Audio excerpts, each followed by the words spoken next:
যাদের মা নাই তারা জানে মা না থাকার কি জ্বালা, যাদের বাবা নাই তারা জানে বাবা না থাকার কি জ্বালা। এখন ঘরে ঝগড়া করেন, এখন ভাল লাগে না আব্বা আম্মারে, এখন আব্বা এই ভুল ধরে, আম্মা এইটা বলে, এখন অনেক অসহ্য লাগে। তো যেদিন চলে যাবে ওই দিন বুঝতে পারবেন মাথার উপর থেকে ছাতাটা নাই হয়ে গেছে, বটবৃক্ষটা চলে গিয়েছে, আর উপদেশ দেওয়ার মতো কেউ নাই, কাছে আগলে রাখার মতো কেউ নাই। এজন্য আব্বা আম্মা থাকতে আমরা যেন আব্বা আম্মার কাছ থেকে দোয়া চাই। আব্বা আম্মার দোয়া কোনোদিন আল্লাহ তাআলা ফিরিয়ে দেয়। মায়ের মর্যাদা অনেক বেশি, বাবার চেয়ে 3 গুণ বেশি, কমসে কম। কয় গুণ বেশি? মা মা মা, তারপর বাবা। 3 বার মা। কয়বার মা?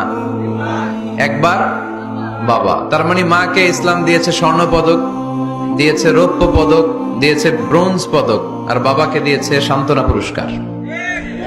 আমরা এটা নিয়েই খুশি, ঠিক কিনা? তাহলে মাকে 3টা পুরস্কার, স্বর্ণ পদক মা, রৌপ্য পদক মা, ব্রোঞ্জ পদক মা, বাবারে দিছে কি? সান্ত্বনা পুরস্কার।